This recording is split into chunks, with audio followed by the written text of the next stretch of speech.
Ang istoryang inyong mapakikinggan ay naglalaman ng mga eksena at salita na hindi dapat marinig ng mga bata. Ang gabay ng mas nakatatanda ay kailangan. Ay, grabe ang sakit ng katawan ko. Ano ba yung vitamins na maganda para hindi sumakit ng ganito ang katawan ko? Ang sakit ng dibdib ko. Kagabi akala ko malalagutan ako ng hininga. May sakit na yata ako, no? Ganito yung sakit noon ni Lolo eh. Namana ko na yata sa kanya yon. Saan ba pwede magpa-check up? Baka kasi kung ano na mangyari sa akin eh. May gatas ba tayo dyan? Para naman lumakas-lakas ang resistensya ko. Matanda ka na kaya sumasakit ng ganyan yung katawan mo. Aalagaan mo katawan mo pero nagda-drugs ka naman. Dito yung masakit sa akin eh. Dito sa baba, sa bandang ribs. Hindi kaya may cancer na ako? Alam mo, kung ano-ano yung pinagsasasabi mo, wala namang katuturan eh. Kapag wala kang tama, lahat na lang sa katawan mo masakit. Pati yung sakit ng mga ninuno natin nararamdaman mo na. Tapos sinasabi mo na naman mo sa kanila. Kapag naman nakadrugs ka, hindi ka natutulog, hindi ka nagpapahinga. Akala mo sobrang lakas mo. Inaabuso mo masyado katawan mo eh. Ewan ko sa'yo, nawalan ka talaga ng utak sa kada drugs mo. Ang pagkalulong sa droga ang isa sa mga nakakatakot na bisyo ng isang tao. Yun ang bisyo na meron si Ian. Dahil doon, magiging pasakit din siya sa buhay ng mga taong kasama niya sa bahay. May pag-asa pa kaya siyang magbago? O kasabay lang din ito ang pagkakaroon niya ng panghabang buhay na parusa gamit ang itim na kapangyarihan? Kuya, nakita mo ba yung blower ko? Anong blower? Yung sa buhok ko ba? Yung kulay pink na kasama doon sa mga padala ni Tita Baby. Hindi ko alam yun. Saan ka pupunta? Baka sasama ka na naman doon kina Patrick ha? Alam mo naman ng mga adik yung mga yon. Baka nag-aadik ka na rin dyan ha? Bakit mo ba ako pinakikialaman ha? Aalis ako kung kailan ko gusto. Sasama ako kung kanino ko gusto. Kung ikaw nga hindi ko pinakikialaman eh. Naano lang ako. Kasi alam mo naman ugali ng mga yun. Ilang beses ka na nga pinagsabihan ni nanay na huwag kang sasama sa mga adik eh. Baka mamaya nakikisali ka na sa kanila. Maawa ka naman sa mga anak mo. Dito na nga kayo nakikitira sa bahay namin eh. Bahay to ng lola natin. Hindi mo ito bahay. Dito ko lang pinatira ni nanay pero hindi mo to pagmamayari. Pero lahat naman ng gastos dito sa akin. Ay, panira ka talaga ng araw.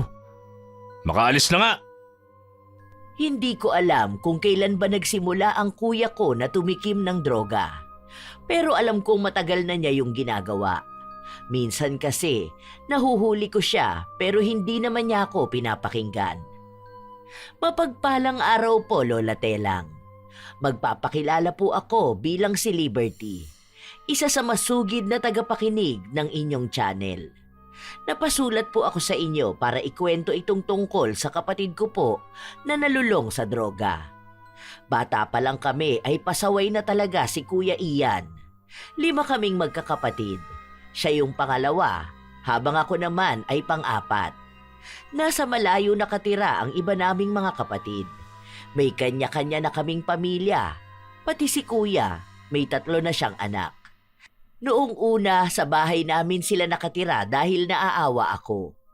May trabaho ang kuya ko pero dahil nga may bisyo siya, walang napupunta sa asawa niya at anak.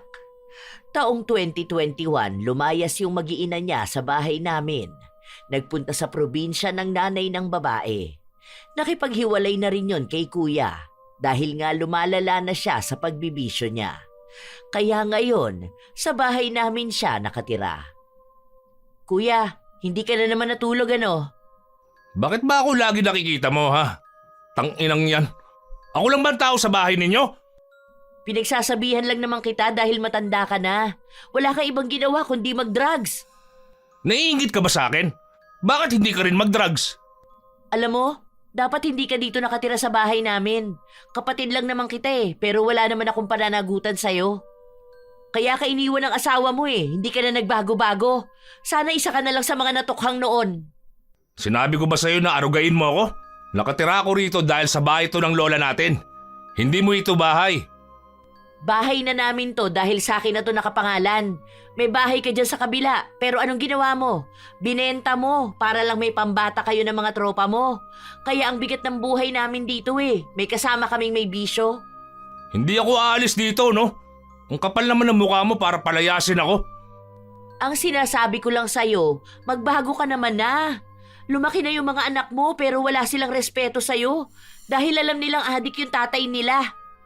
Sa ganito na ang buhay ko may magagawa ba kayo? Kung ayaw nila sa akin, wala naman akong pakialam sa kanila, no? Saka hindi naman ako nanghihingi ng pera sa inyo, Nagtatrabaho ako para sa bisyo ko. Hindi ka na bata. Ilang taong ka nang ganyan na. Nasanay ka ng umasa. Palibasa may bahay kang tinitirhan. Hindi ka gumagastos ng pagkain. Hingi ka ng hingi dito sa amin. Magkapatid tayo tapos nagdadamot ka sa akin ng ganyan? Kapatid kita, pero hindi naman sana kita obligasyon, no? Lalo na may bisyo kang ganyan. Sa totoo lang po, Lola Telang, sobrang hirap na may kasama ka sa bahay na adik. Iba yung pakiramdam. Napakabigat ng buhay. Lalo na kapag bumaba na ang tama ng droga. Madalas na nagwawala sa bahay ang kuya ko. Minsan pa nagmumura siya, tapos ang minumura niya yung sarili niya. Laging apektado ang buong pamilya ko kapag wala siya sa mood. Kami palagi yung nag-a-adjust para sa kanya. Kapag bumaba ang droga sa kanya, hindi pa pwedeng kausapin dahil bigla na lang magagalit. Minsan pa nga, umuwi ako noon na ang kaaway niya ay ang panganay kong anak. Bakit kasi nandito ka sa amin? Pabigat ka rin no? Ang tanda mo na ganyan ka pa rin.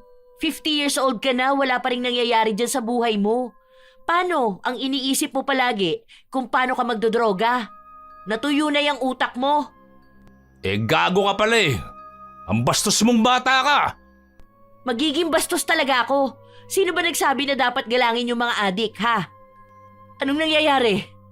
Yung tarantado mong anak, pinagbibintangan ako Tangina niya. Kapag ako talaga nabwisit dyan, basag talaga ang mukha ng gagong yan. Hindi yun pagbibintang. Paano? Nilapag ko lang dyan yung singsing ko. Gold yun. Tapos nawala na. Hinahanap ko sa kanya kasi siya lang yung tumambay dyan. Magnanakaw yan. Kapag mga adik talaga, mga magnanakaw. Hindi ko nga yung kinuha. Puro ka pagbibintang sa akin. Nung nakaraan nga, ninakaw mo yung isa kong cellphone. Tapos binenta mo. Buti na lang iPhone yun. Nalaman ko yung location. Tapos nung tinanong ko kung sino yung nagbenta, tinuro yung tropa mo. Sino ba naman magbibigay nun sa tropa mong adik? Di ba ikaw? Dapat pinapalayas yan dito. Ikaw ang dapat umalis dito. Dahil matanda ka na.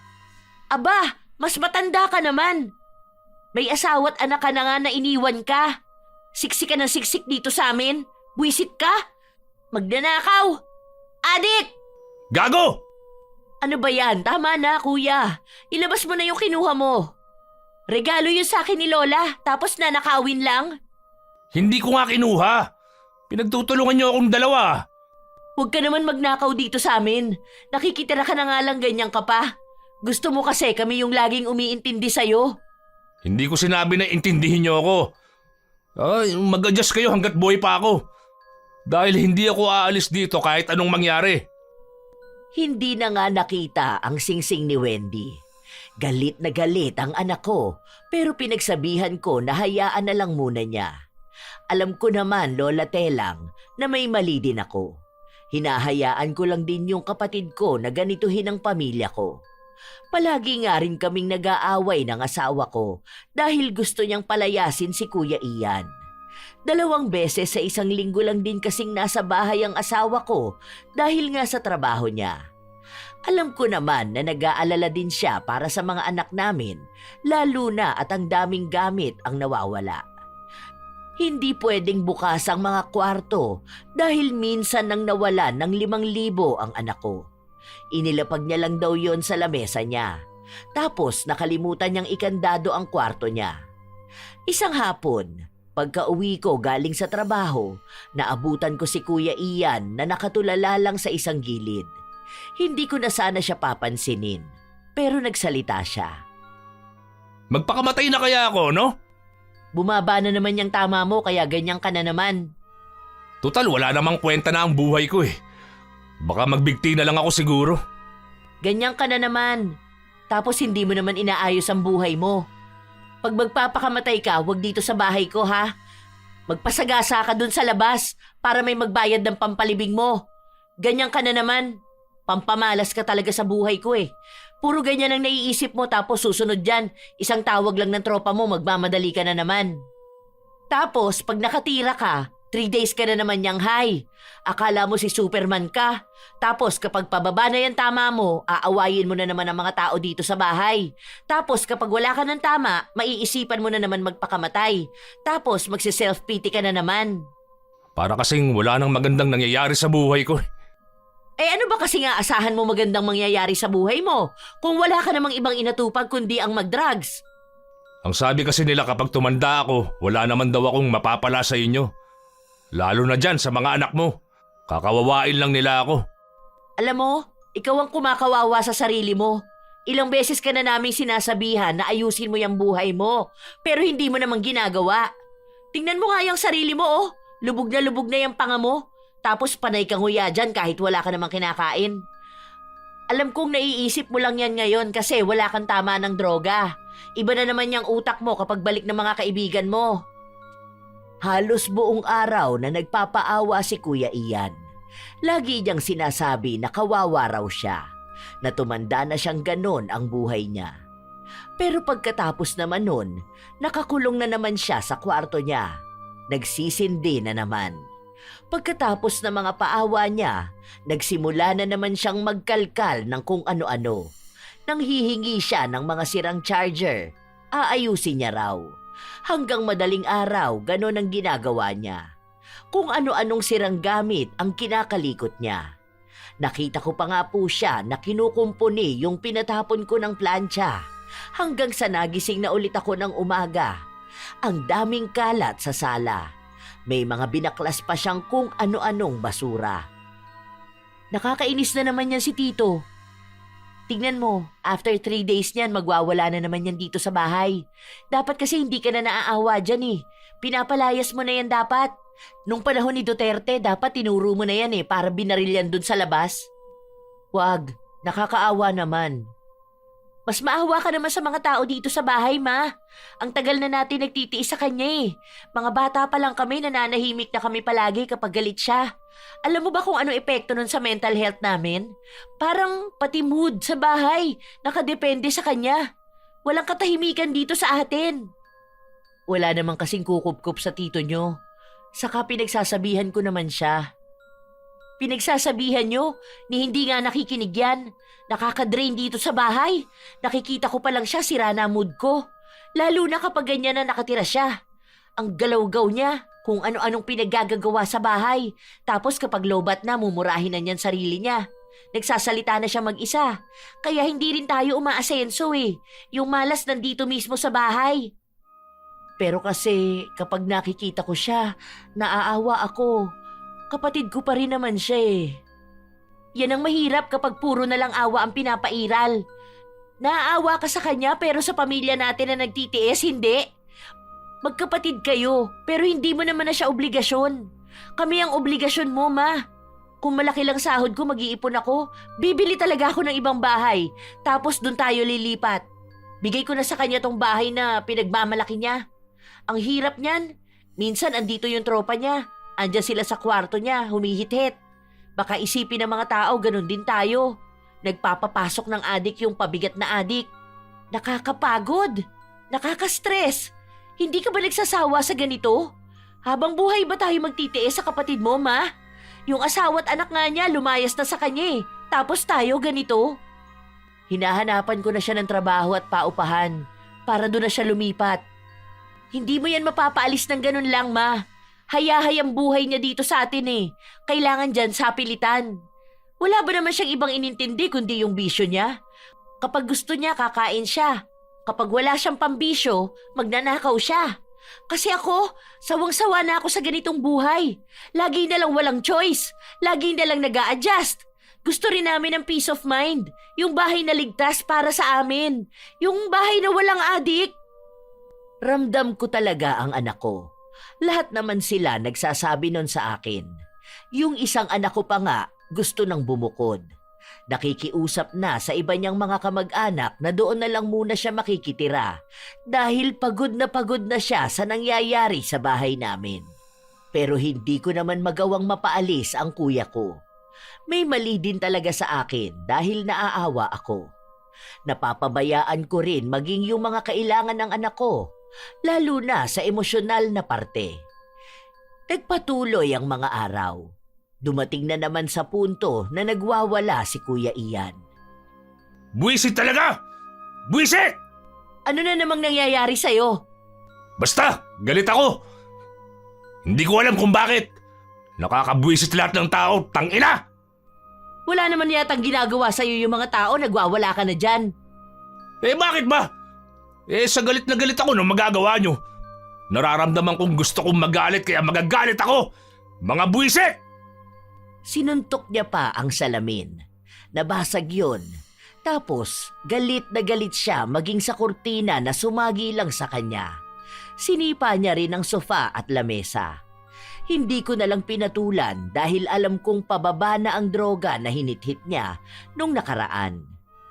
Kapag ganyan kasi nagalit siya ng walang dahilan, lahat ng sasabihin sa kanya ay mamasamain niya. Pagod ako sa trabaho. Pero mas nakakapagod ngang magkaroon ng kasamang ganito. Gusto ko naman siyang intindihin bilang kapatid ko siya. Wala na ang mga magulang namin. Tapos kami-kami na lang ang magtutulungan. Pero naiisip ko rin, paano ko naman siya tutulungan kung ayaw niyang tulungan ang sarili niya?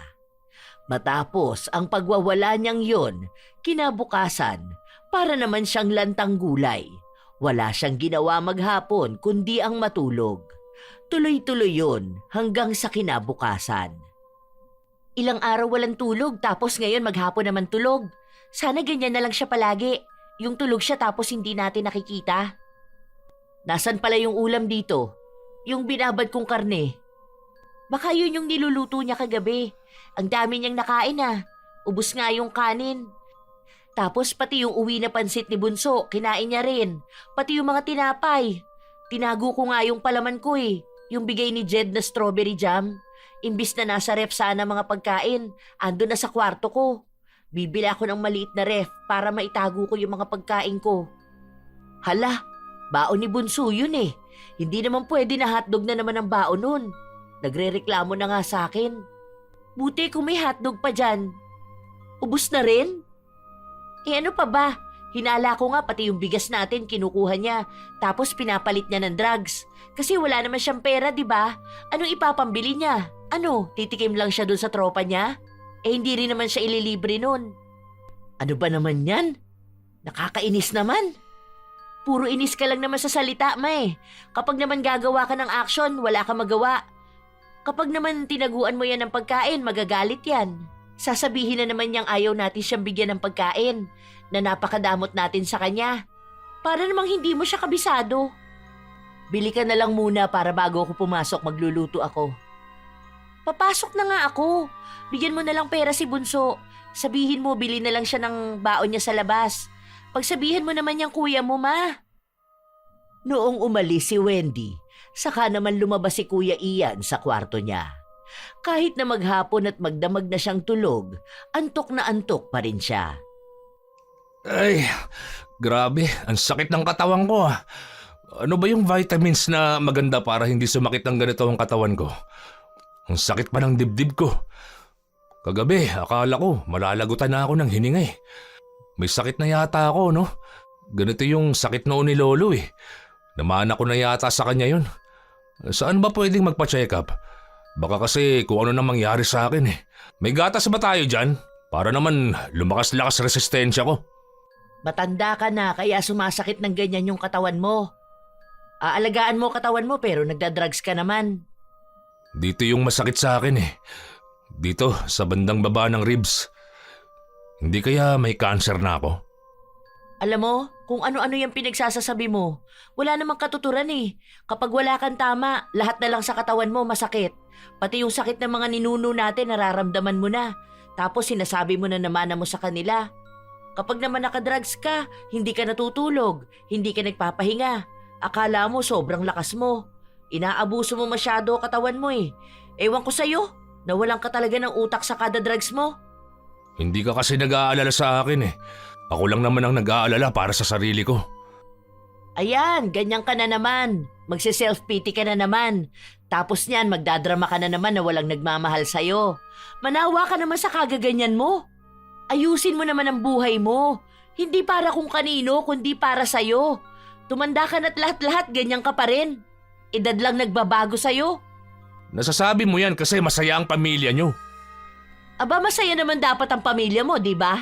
Ang bait ng asawa mo eh. Kaso lang ganyan ka.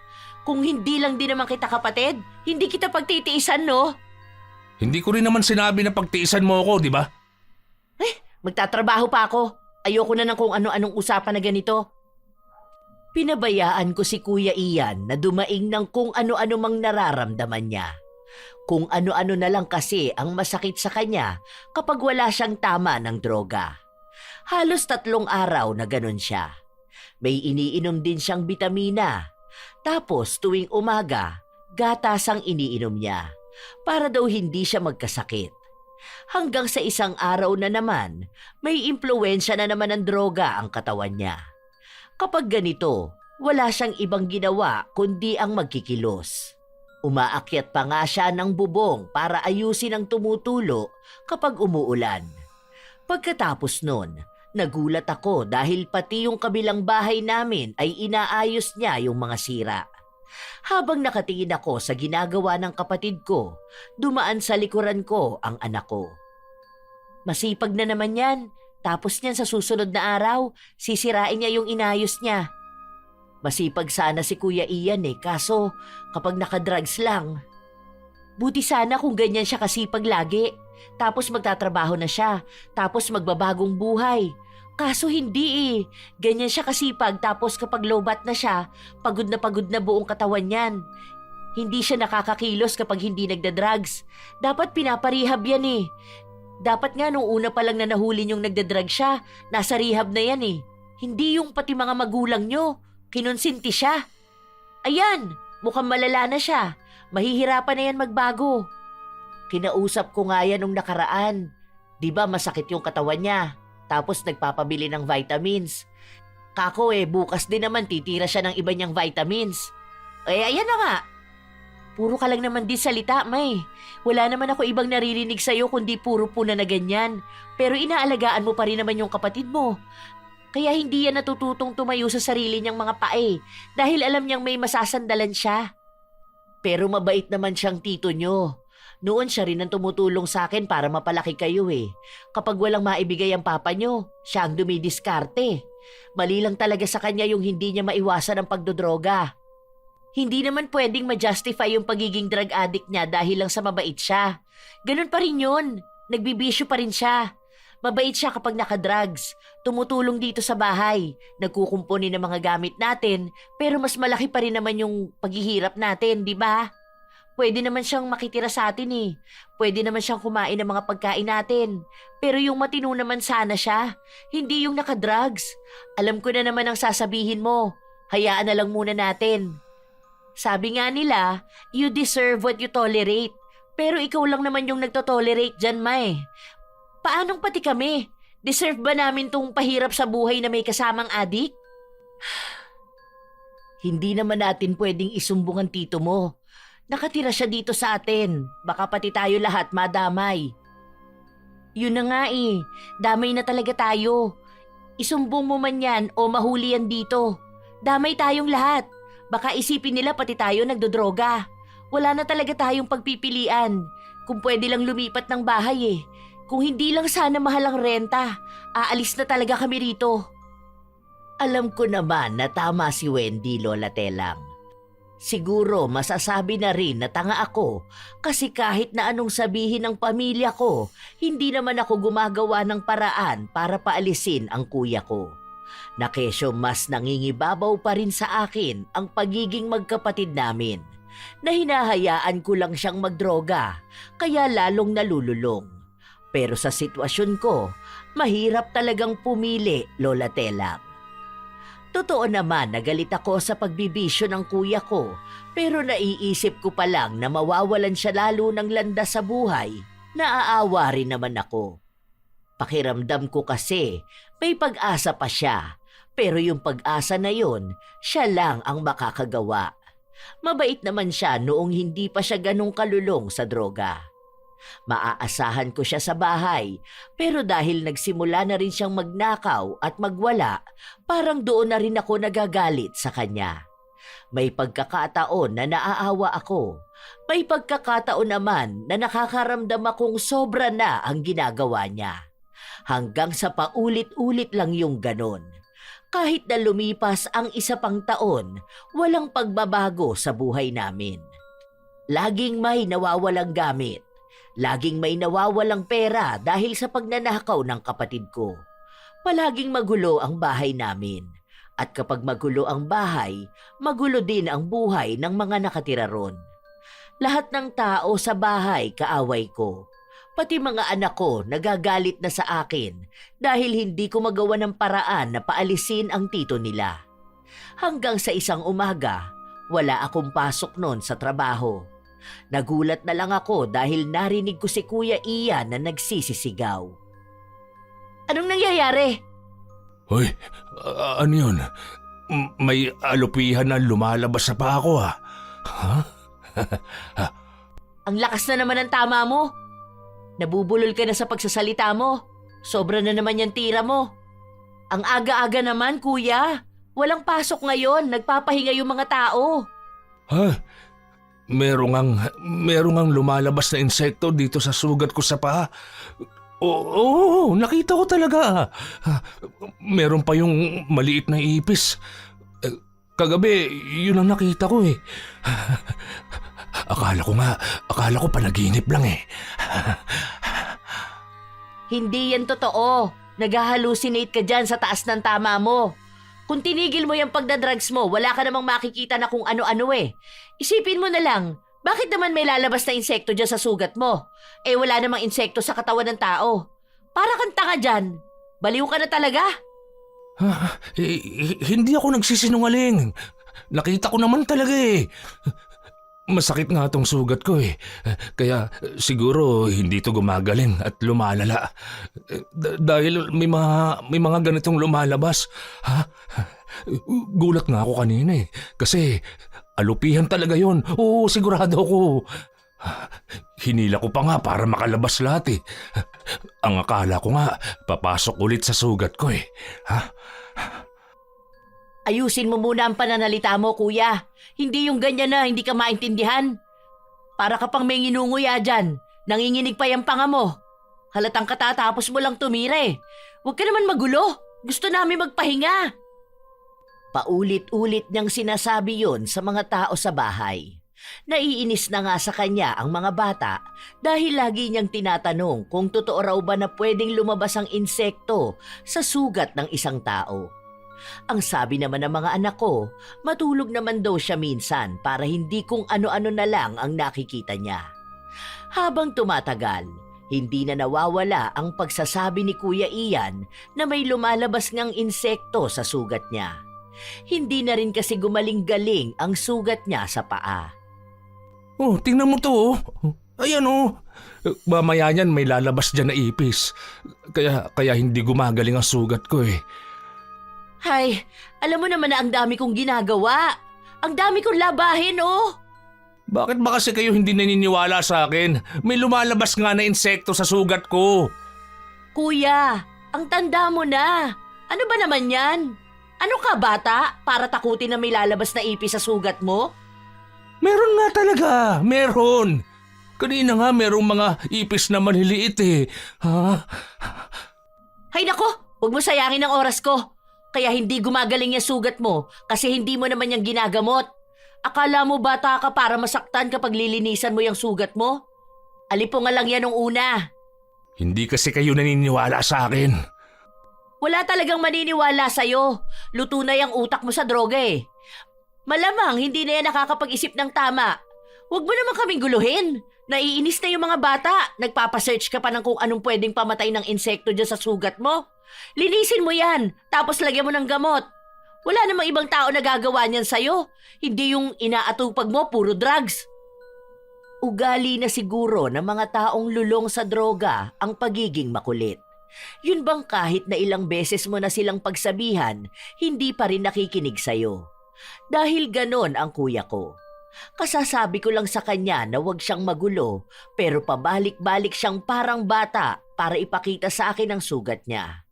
Sa inis ko, pinatakan ko yon ng Sonrox. Aray ko naman, pambihira ka. Ba't mo naman ako binuhusan ng Sonrox? Aray ko! Alam mo namang masakit yan eh! Ano ba? Ang kulit mo naman kasi! Nakita mo ang dami kong ginagawa rito? Aray! Ano ba? Pwede mo naman akong paalisin ah! Tama na! Pinapaalis naman kita, di ba? Panay ka pakita niyang sugat mo. Wala naman lumalabas dyan. Itigil mo yung pagdodroga mo. Tingnan mo, malalaman mong wala talagang insekto dyan sa sugat mo. Doon ka na nga! Isa pa, baka iskubahin ko pa yung sugat mo. Paharang-harang ka dyan. Hindi na nga ako kinulit ni kuya, pero yung mga anak ko naman. Kaya nung natapos akong maglaba, sa akin naman sila nagreklamo. Pati si Wendy ay inis na inis. Wala siyang ibang ginawa kundi sabihin na mamaya may ipis na naman. Ano ba naman yun? Alam nyo naman na gano'n ang tito nyo eh. Hayaan nyo na. Puro hayaan. Bukas yan, palobat na yan. Alam mo na next niyan. Tulog yan maghapon tapos gigising yan na galit. Ganon nga ang nangyari kinabukasan. Umuwi ako na wala ang mga bata. Mukhang nakakulong na naman sa mga kwarto nila. Si Kuya Ian naman, parang lantang gulay na nakaupo sa sofa. Nakabuka pa ang bibig niya at parang doon siya humihinga. Nakatulala lang siya. Para bang pagod na siya sa buhay niya. Sanay naman ako sa ganon niyang itsura, lalo na kapag wala ng epekto ang droga sa katawan niya. Bakit ang daming kalat na bulak dyan? Huwag mo akong kausapin. Nagtatanong lang ako. Nagtatanong ka? Hindi mo ba nakikita naglilinis ako ng sugat ko? Palibhasa, wala kayong pakialam sa akin eh. Sino ba naman ako sa buhay niyo rito, di ba? Ayan ka na naman.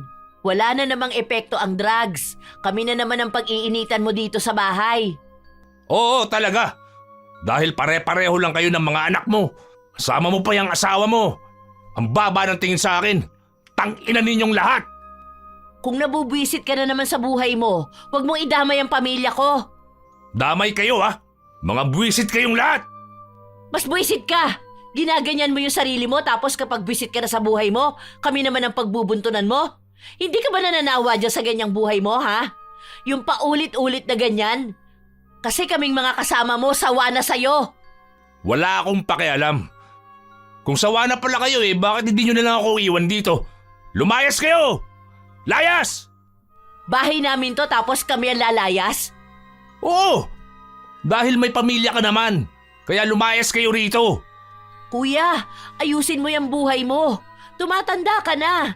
Hindi ka na bata para alalayan. Hindi yung ganyan ka palagi. Wala naman kasing ibang laman yung utak mo kundi droga eh. Hindi mo isipin kung anong pwede mong gawin para makabawi ka man lang sa sarili mo. At dun sa mga anak mong lumaki at lahat-lahat, hindi ka pa rin napapatawad. Wala akong pakialam sa kanila. Magsama-sama kayo. Pagtulungan niyo ako. Hindi ka namin pinagtutulungan. Sinasabi lang namin kung ano yung totoo. Gusto mo kasi yung puro ganun ka sa barkada mo eh. Yung mga iniwan na rin ng pamilya nila. Mga wala na rin kwenta yung mga buhay nila. Kung lagi kang magse-self-pity dyan, walang mangyayari sa'yo. Matuto ka ibangon ng sarili mo. Kasi wala namang ibang magbabangon yan kundi ikaw lang. Kung anong nangyayari sa'yo ngayon, hindi namin yung kasalanan. Ikaw ang pumili ng ganyang buhay, di ba? Ikaw yung pilit na lapit ng lapit sa bisyo mo. Umalis ka nga sa harapan ko. Babasagin ko tong mga gamit mo rito eh. Ay, yan lang naman ang kaya mong gawin. Yung magwala kapag lobat ka na. Kahit nasirain mo pa tong buong bahay, walang mangyayari.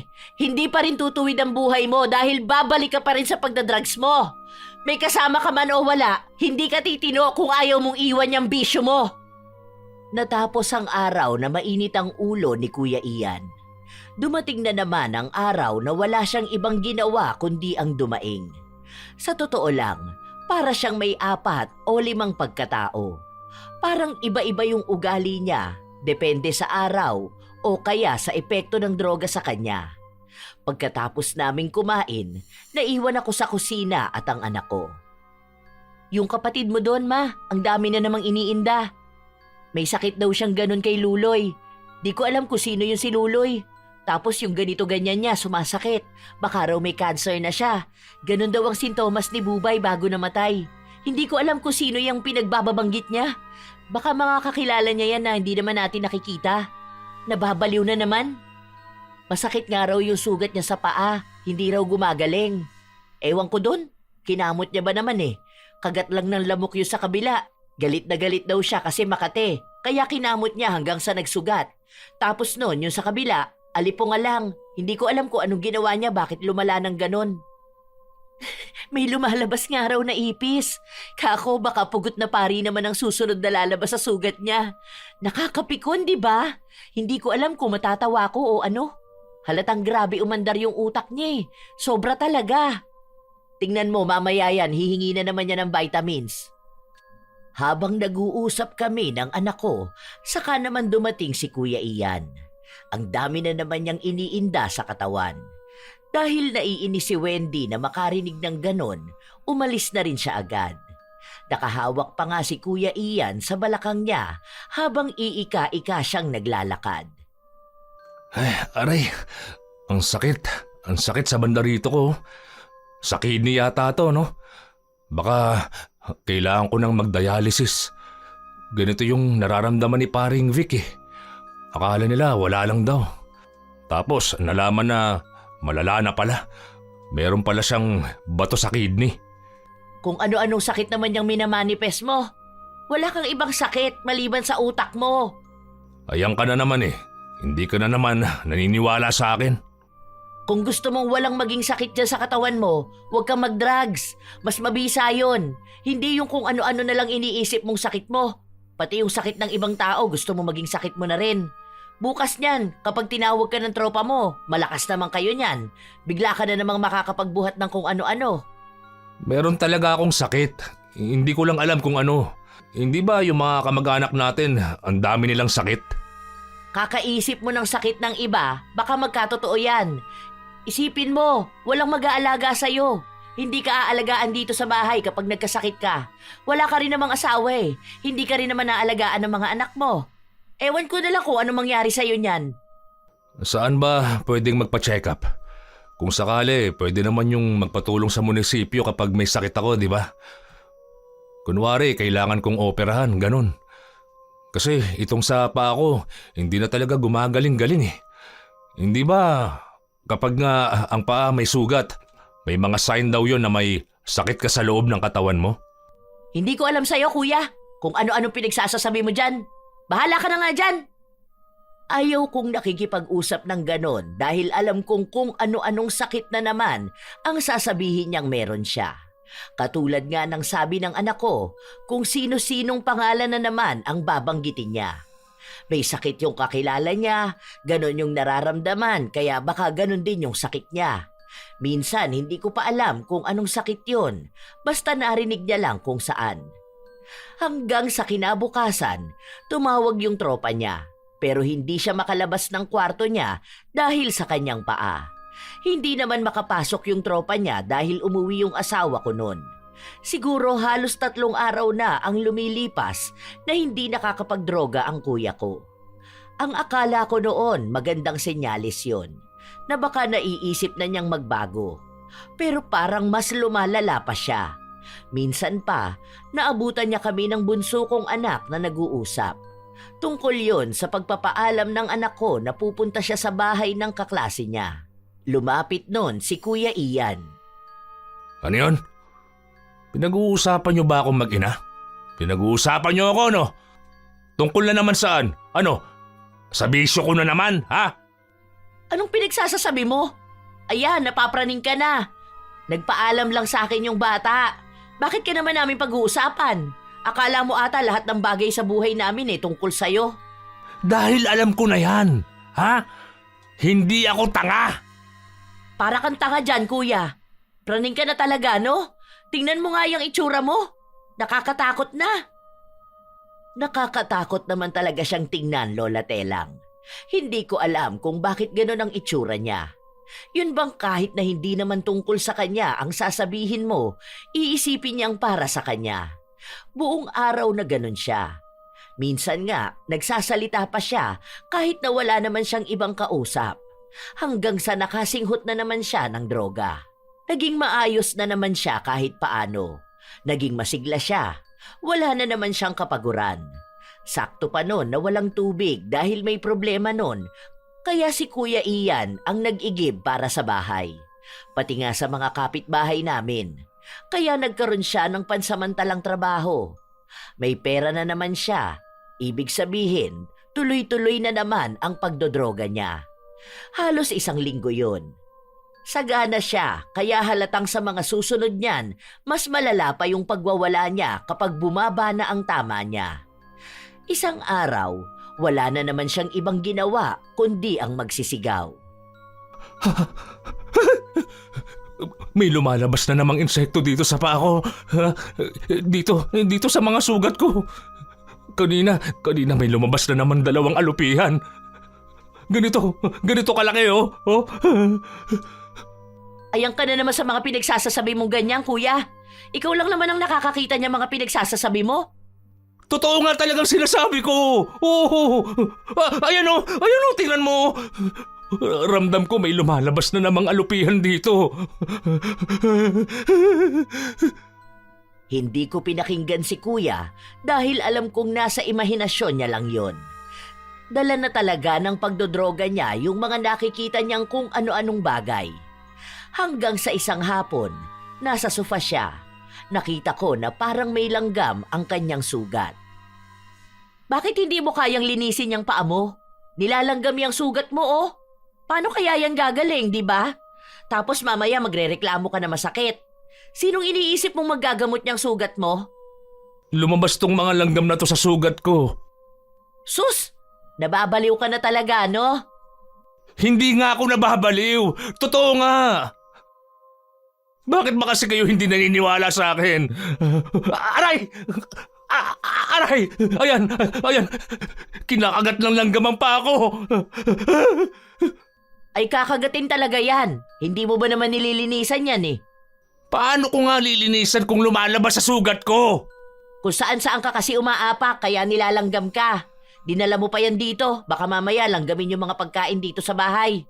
Linisin mo na yan. Kung ano-ano na naman ang mga pinagsasasabi mo dyan. Mamaya niyan, alupihan na naman ang sasabihin mong lumalabas dyan sa sugat mo. Doon ka na nga. Totoo nga ang sinasabi ko. Aray! Ang sakit ng sugat ko. Aray! Ano ba yan? Aray! Naiinis na ako. Dahil alam naman niyang may sugat siya pero hindi niya pagamutin. Mas inaatupag niya yung pagsasabi niyang may kung ano-anong insekto sa sugat niya. Hanggang sa lumipas ang mga araw, madalas ko siyang naririnig na sumisigaw sa kwarto niya. Nabubulabog kami dahil kahit na madaling araw, nagsisisigaw siya sa sakit. Maaga pa akong gigising bukas, ma. Pagsabihan mo naman yung kapatid mong adik, ma. Ayusin niya naman. Hindi lang kamo siya ang tao dito sa bahay. Lagi na lang masakit ang ulo ko sa trabaho dahil hindi maayos ang tulog ko dito sa bahay eh. Kahit day off, walang pahinga dito. Lumabas ako ng kwarto para puntahan si kuya. Nakasarado yung pinto niya pero alam ko naman na maririnig niya ako. Patuloy siyang nagsisigaw sa sakit na sinasabi niya. Kuya, anong oras pa lang? Kung ikaw okay lang na walang tulog, magpatulog ka naman ng mga tao rito. May pasok pa kaming lahat eh. Awa na lang. Manahimik ka naman sana dyan. Kapag alam mong oras ng pahinga ng mga tao, huwag kang mag-iingay. Buti ka pa hindi kailangan ng tulog. May lumalabas na namang ipis dito sa sugat ko. Ayun na. Alupihan na naman. Aray ko. Ang sakit sobra. Naghahalusinate ka na naman dyan. Utang na loob naman, huwag ka namang mag-ingay. Hindi ka naman pinapakailaman kung tumira ka na naman dyan. Ang inaano namin, magpatulog ka naman. Pagod lahat ng tao, kuya. Buti ikaw wala kang trabaho eh. Hindi ka rin aantukin at mapapagod hanggat hindi ka nalolobat. Meron talaga. Oh, totoo ang sinasabi ko. Ayan. Aray, ang daming ipis. Sobrang daming ipis. Sunod-sunod na lumalabas sa sugat ko. Aray ko. Aray. May maliit na ipis na lumabas mula sa kwarto niya. Inapakan ko yon para mamatay. Sanay naman ako sa ipis na nagmumula sa kwarto niya. Napakarumi ba naman sa loob? Hindi siya nakikinig kapag pinagsasabihan ko siyang maglinis naman siya. Ang dami niyang kinakalikot kapag nakahit-hit siya, pero hindi kasama sa sipag niya ang sarili niyang kwarto. Hindi ka na naman naglilinis ng kwarto mo kaya iniipis ka dyan. Hindi yan galing sa sugat mo. Baka dahil di mo yan nililinisan at tinatakpan ng sugat mo, ginagapangan na rin. Ikaw dapat ang nag-aalaga sa sarili mo. Mamaya magka-impeksyon ka pa niyan eh. Aray ko po. Ang sakit ng sugat ko. May mga ipis talaga na lumalabas. May alupihan na naman. Ayan o. Kung ano-anong lumalabas. Aray ko. Aray ko po. Ayan na naman. Lumalabas na naman yung alupihan. May mga sumusunod pa. Aray. Aray ko. Hindi talaga siya maawat na wag mag-iingay. Panay siya sigaw. Halata sa boses niya na nasasaktan siya, pero alam kong wala naman talaga yon. Nag-iingay lang siya dahil may nakikita siya o naiisip na siya lang ang nakakaalam. Ganun na kaluto ang utak niya sa droga. Ilang araw pa ang lumipas, wala siyang ibang bukang bibig kundi alupihan, langgam, ipis at yung sugat niya. Hindi na lang namin siya binibigyan ng pansin dahil nga alam namin na hindi naman totoo ang mga sinasabi niya. Isang umaga, lumabas kami ni Wendy para mamalengke. Oh, may alupihan! Yan daw yung lumalabas sa sugat ni Tito. Ganyan yung lagi niyang sinasabi, di ba? Tapos sisigaw pa yun siya kahit na hating gabi. Parang buong barangay gusto niyang gisingin eh. Buti na lang walang nagrereklamo, no? O baka tayo lang din ang nakakarinig. Ewan ko dun. Grabe na imagination niya. Ipis nga raw yun tapos alupihan. Minsan naman daw langgam. Pero nung nakaraan may alupihan sa bahay. Nagulat nga ako eh. Tapos parang dumadami ang ipis. Kahit anong spray ko at linis, ganun pa rin. Hindi ba naman dadami ang ipis kung sobrang dumi ng kwarto ng tito mo? Ang baho pa. Kaya siguro nakikita niya yung mga ipis. Tapos ayun, yung utak niyang luto na sa droga, gumagawa ng kakaiba sa kanya kaya akala niya galing yun sa sugat niya. Baka ginagapangan, ganon, tapos akala niya lumabas na. What if totoo nga yun, ma? Na may lumalabas sa sugat niya? Diyos ko naman, anak. Kailan pa nagkaroon ng insekto sa loob ng katawan ng isang tao? Malay mo lang naman, di ba? Ano yan, nabarang si tito mo? Alam ko sa mga nababasa ko parang ganun yun eh. Pero wala namang ganun sa totoong buhay. Mga imbento lang yun ng matatanda na galing sa probinsya. What if lang naman, di ba? Pwede naman yun na may magpapabarang sa kanya, lalo na kung galit sa kanya. Pwede naman yung ganun eh. Sino ba namang hindi magagalit sa ganung klase ng tao? Galit na galit pa naman mga tao sa mga adik. Sino naman ang may kilalang mambabarang? Ano yun, hahanap pa? Chat-chat sa FB? Dadayuhin pa sa probinsya, ganon? Hindi pa naman ako nakakakilala ng mambabarang. What if ako? Ano pinagsasasabi mo? What if lang naman na ako pala yung nagpabarang sa kanya? Bakit? May kilala ka bang mambabarang? Ano kasi yun? May nakilala ko dati. Hindi ko siya kilala. Hindi ko pa nga siya nakikita. Parang naging friend kami noon nung pandemic. Tapos ayun, kwentuhan kaming dalawa. Tapos sa kanya ako nagrarant. Mabait kasi yun eh. Tapos bigla niyang naikwento sa akin na nag-aaral siyang mambarang. Hindi ko naman alam kung totoo yun. Tapos ayun, biniro ko siya kung pwedeng ako magbigay ng una niyang babarangin. Kaya si Tito ang sinabi ko. Pero 2021 pa yun eh. Tapos ano yun? Ngayon lang umepekto? Hindi na kasi kami nakakapag-usap nun eh. Nahack yung account niya. Tapos nagpalit ako ng Facebook kasi nga nakalimutan ko password.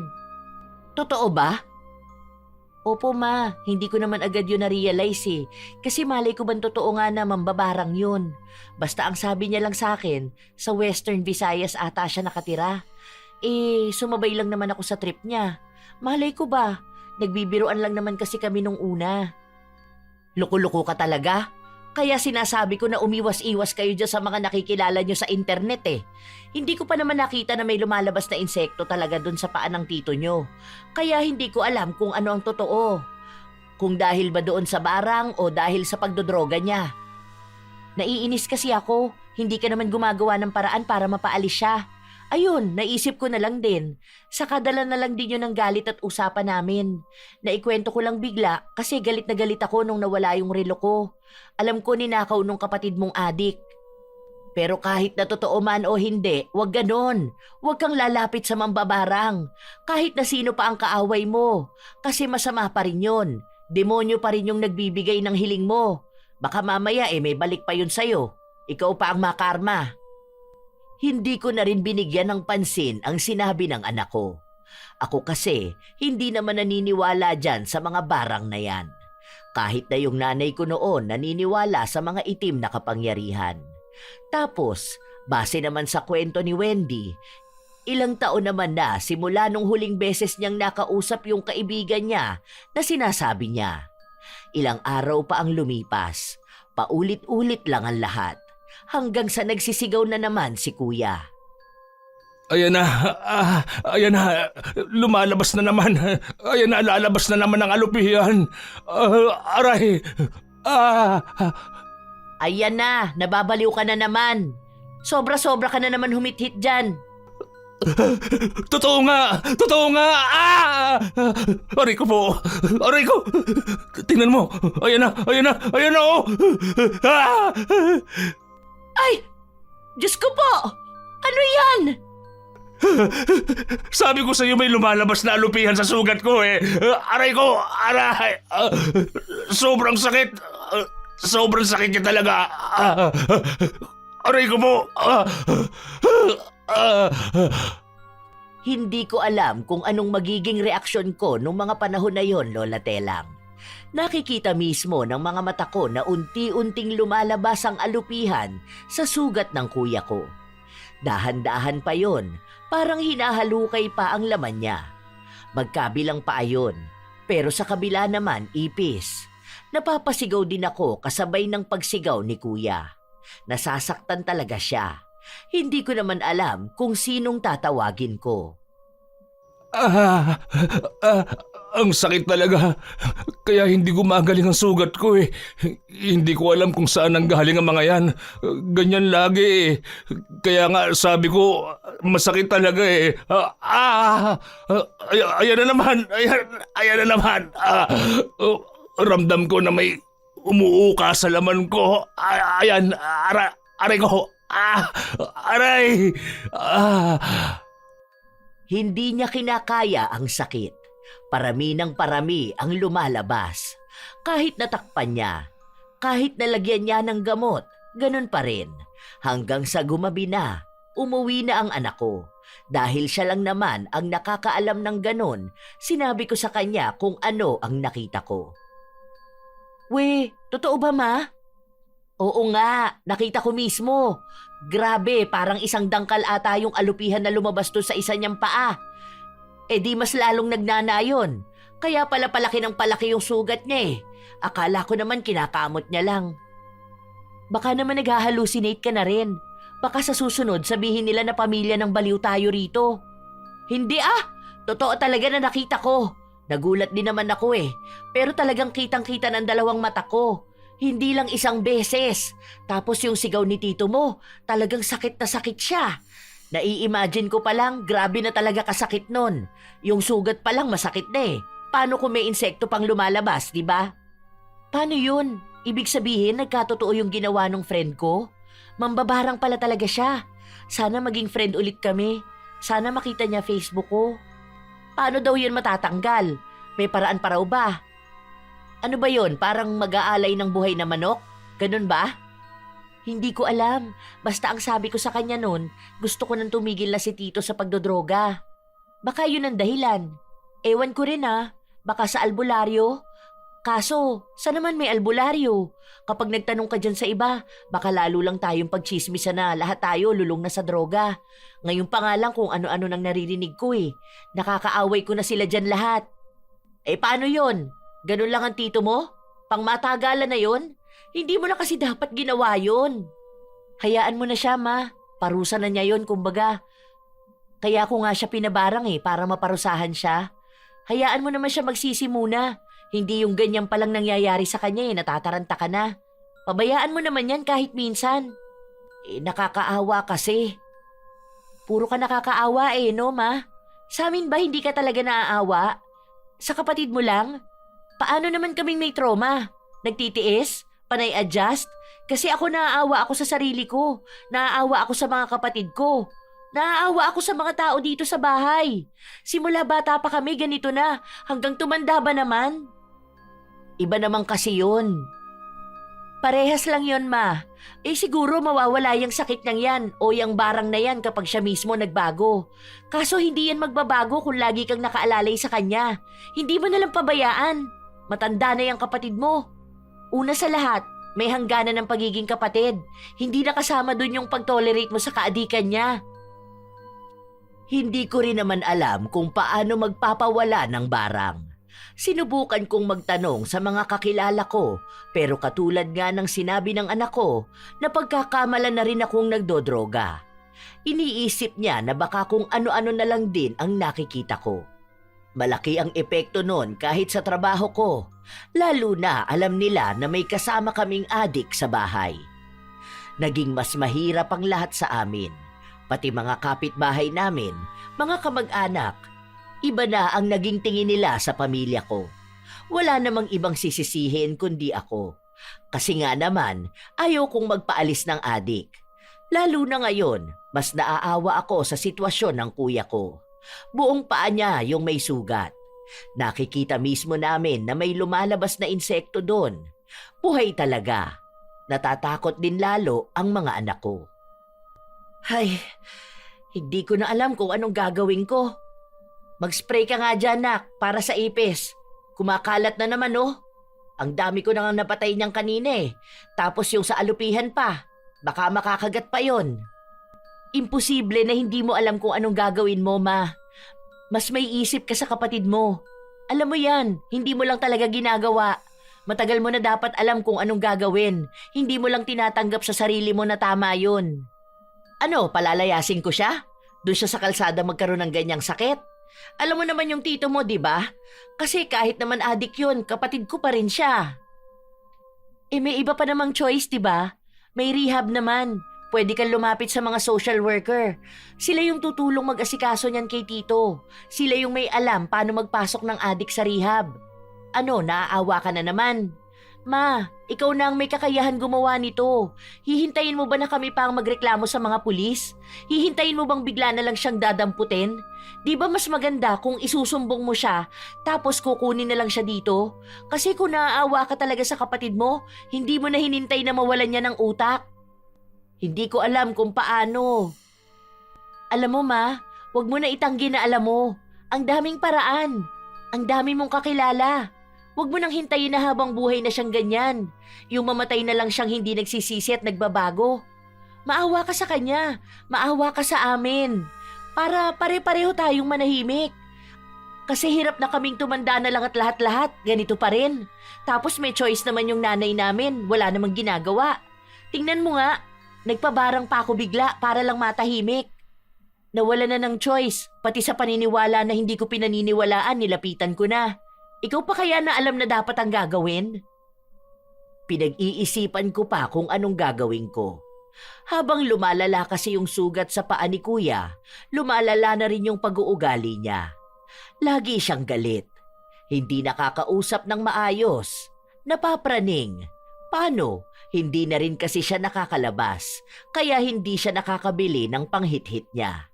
Hindi rin siya mapasok ng mga tropa niya, kaya walang nagdadala sa kanya. Lagi siyang dumadaing ng kung ano-ano. Nagiging mas matakaw siya, pero nangangayayat naman. Hindi ko na maintindihan. Siguro mas nangingibabaw talaga sa akin ang awa ko sa kanya bilang kapatid. Hanggang sa kinausap ko siya tungkol nga sa gustong gawin ni Wendy. Bali, lumapit na ako sa barangay. Magpapatulong na ako para madala ka sa rehab. Wala na akong choice eh. Hindi ka rin naman nagbabago. Baka kailangan na tong maging sapilitan. Bakit ako dadalhin doon?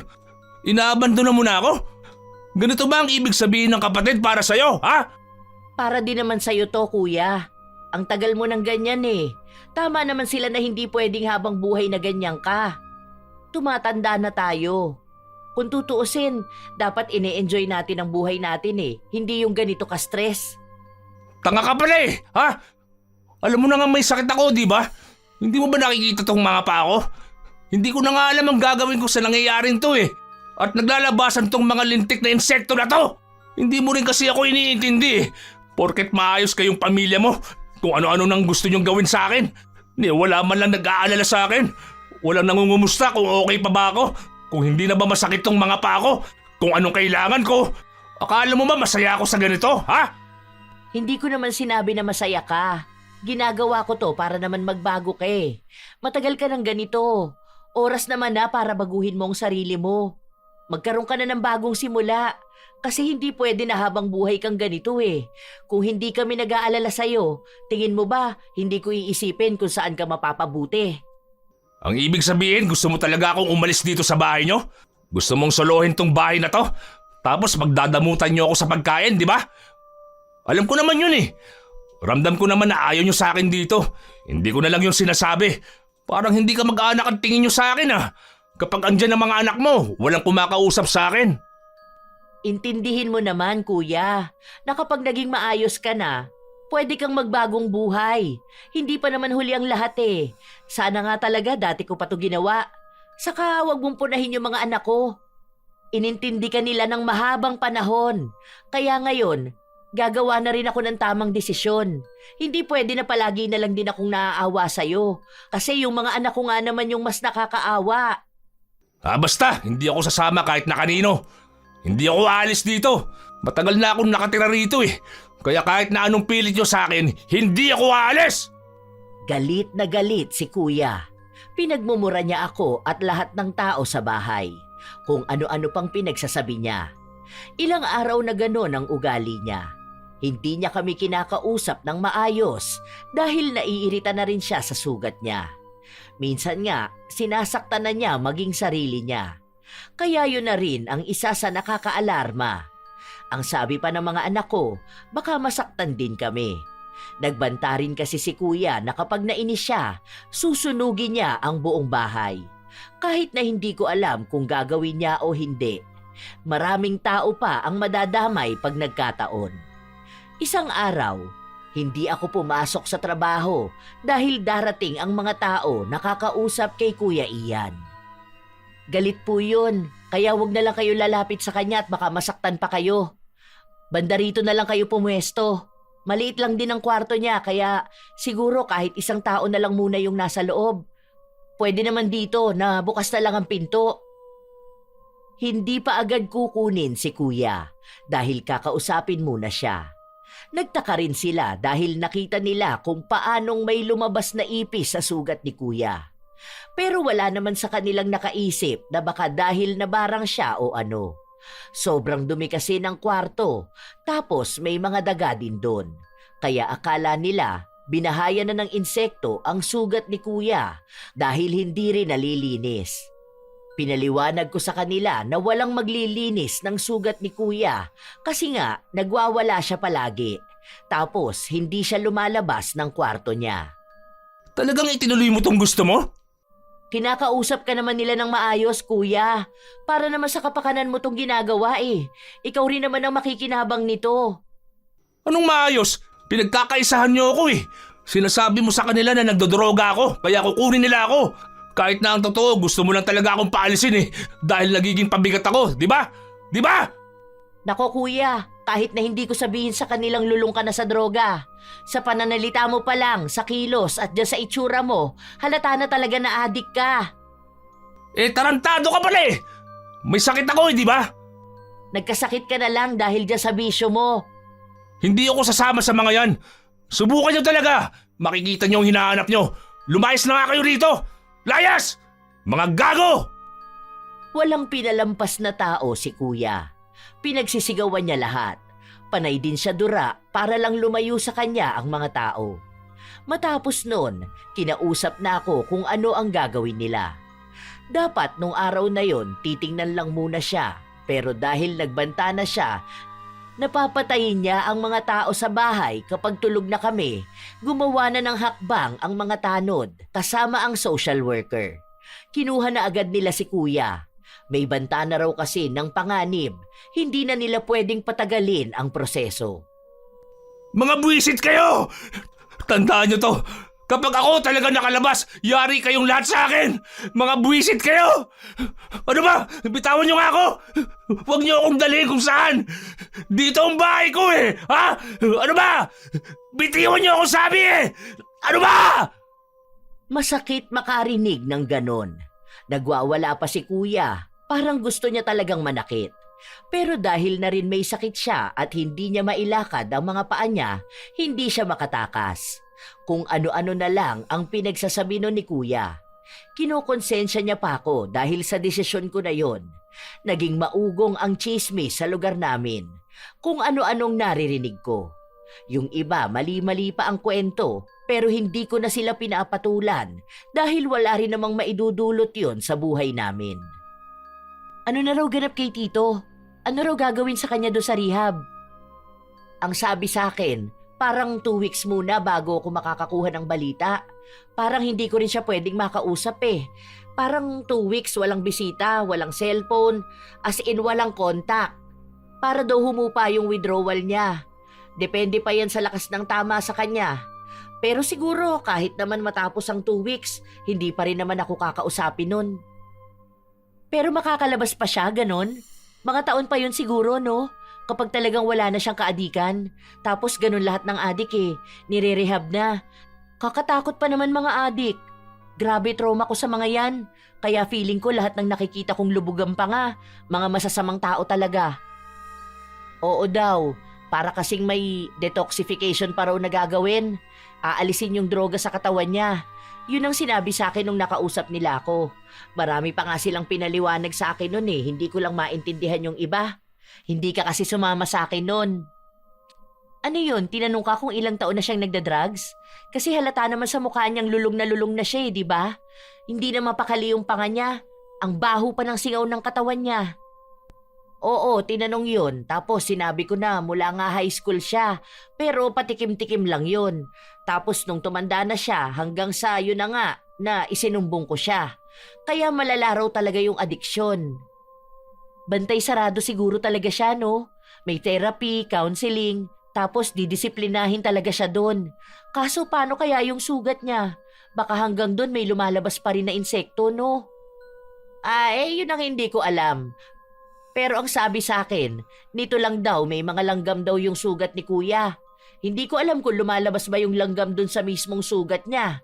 Hindi ko kasi alam dyan sa barang na pinagawa mo. Baka nga kapag nagbago siya, di ba? Sana nga magbago pa ang tito mo. Nasabi ko na to sa mga anak niya kaso walang pakialam sa kanya. Sabi nila matagal na raw patay yung tatay nila para sa kanila. Kaya ayun, naawa ka na naman sa kapatid mo. Aba syempre naman, kapatid ko pa rin naman yon. Kahit na, kung hindi naman kasi siya naging adik, hindi siya gaganunin ng mga anak niya. Ang babait kaya ng mga yon. Tingnan mo, ang peaceful ng bahay natin. Ang tahimik, walang biglang magagalit. Ang gaan, di ba? Kasi tama yung naging desisyon mo. Huwag ka magsisi, ma. Mas magsisi ka kapag napatay tayo ng adik. Palinisan natin ang kwarto ni Tito para doon na lang ilagay yung iba nating gamit. Daming foil doon sa ilalim ng kama niya. Huling-huli ang mga parapernalya. Di ba hinaluhog nga yung kwarto niya?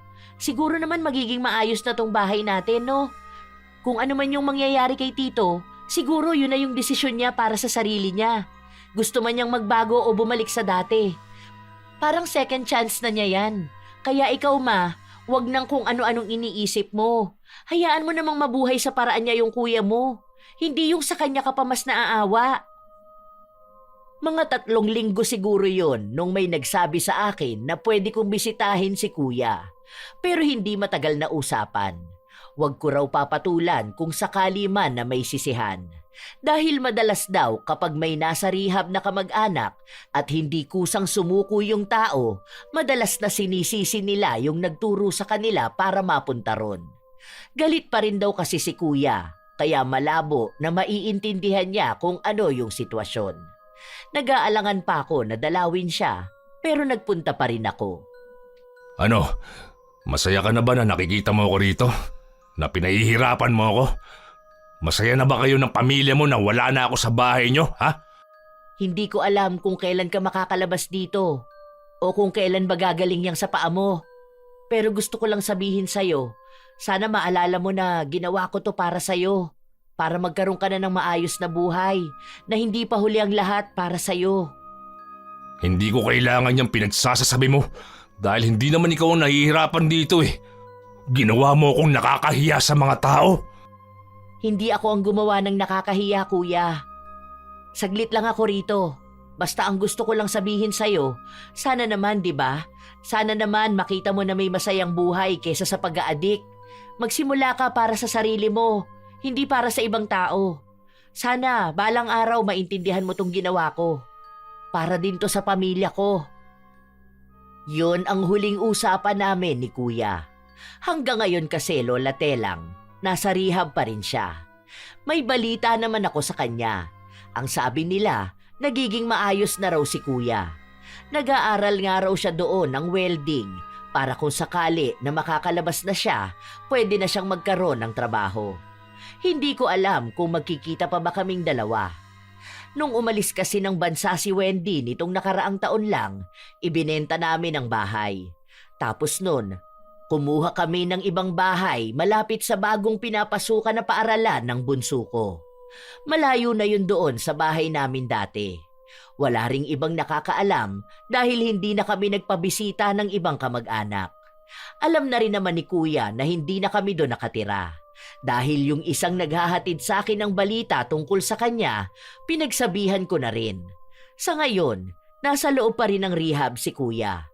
Pero ramdam ko na mas maayos naman na siya. Sana nga lang kung lalabas na siya, hindi na siya matukso ng mga taong makikilala niya na gumamit ng droga. Lalo na sa panahon ngayon, maluwag na ulit ang bentahan ng pinagbabawal na gamot. Sana lang may malaki siyang natutunan sa nangyari sa kanya.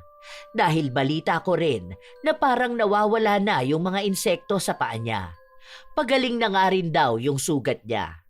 Baka totoo nga na nagbabago na siya.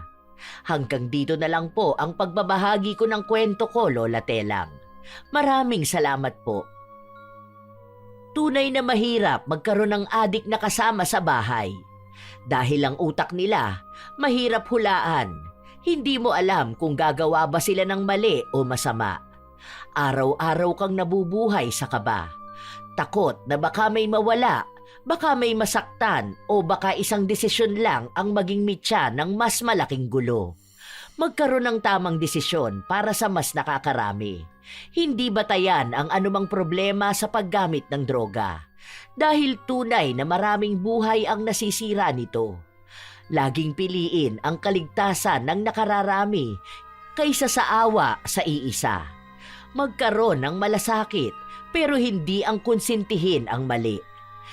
Tandaan na ang tunay na malasakit ay ang pagpiling gawin ang tama kaysa hayaan ng mali na patuloy na manira ng maraming buhay. Marami talaga ang problemang dulot ng droga. Hindi lang sa mismong gumagamit, kundi sa mga taong nakapaligid sa kanila. Kaya mga apo, wag na wag ninyong ilalagay ang sarili nyo sa ganitong sitwasyon. At sa mga gumagamit na, naway magkaroon kayo ng kalinawan para piliin ang mas matuwid na landas. Maaari pa rin kayong magbahagi ng inyong opinyon at kwento tungkol sa ibinahaging kwento ni Liberty. Naway nakapaghatid ito ng magandang aral. Ito ang inyong Lola Telang at maraming salamat sa palagi ninyong pakikinig mga apo.